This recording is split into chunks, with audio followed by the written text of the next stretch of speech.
چیرۆکێکا ناخەژین لە پشت گیری و شینیا vê dapîrê digel neviyên xwe heye.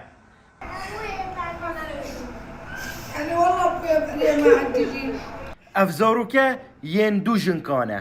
Xîşkên êkin. Hevjînî digel du birayan kirbû. Ew du bira dikevne zîndanê.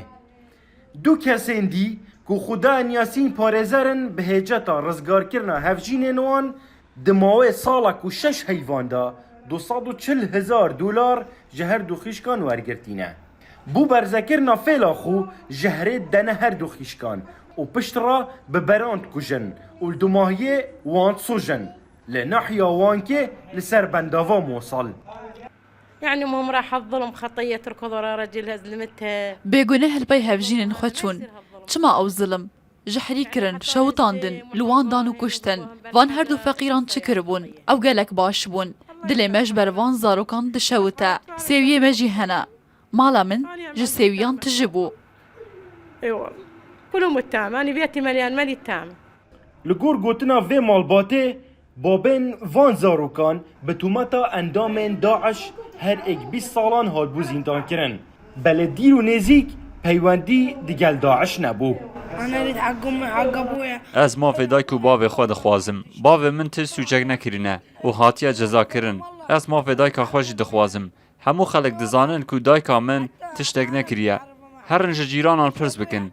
Ne dayka min, ne jî bavê min tiştek nekirine. Çima bavê min wiha hatiye tawanbar kirin. Ayşe Awad ya Xuda neh zarok 44 sal e. Xîşka wê Yazî Awad ya Xudan 7 zarok 38 sal e. Serok Hûzê Mitewit hemî zalamên Hûzê ji her karvedaneke rawestandîne. Heta hikûmet û yasa rolê xwe dibînin. Eger li dîv dilê wan tawanbar nehate sizadan li wî demî dê biryarê den kadê çikin. احنا عشيرتنا عندنا مطالب عشائريه.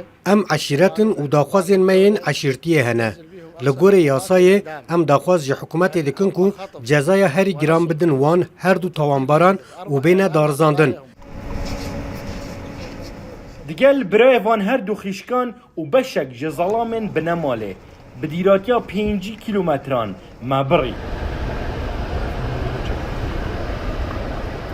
Bi bahaneya ku her du hevjînên her du jinan hatîne azadkirin ji zîndanê da ku biçine pêşwaziya wan înayne rêka wankê li ser bendava Mosul û ew tawan li vêrê encam daye.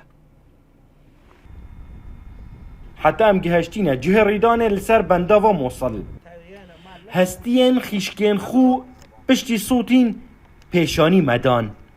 هذا عظام خواتي هذا عظامهم. اف حستین خوشکن منن هون وی که قبول دکن لپی هفجین خود دیگریان او بگناهن وان کسی نخوش و توانبار جعری کرن و او هر دو کشتن و شوتاندن و پرین وانجی برن هون وی که قبول دکن قالي مروفان اف حستين نحستين خوشكين منن. هذا تقبلون هيك يا ناس يا دنيا يا عالمين هذا عظامنا هذا عظام خواتي هذه. پلیسên parêzgeha Neynewa her du tawanbar deste serkirîne. û dîv benda 406 ya sizayên tawanên Iraqî rewaneyî dadgeha tawanan kirîne li Bexda. Hûn Reşîd, Rûda û Mosul.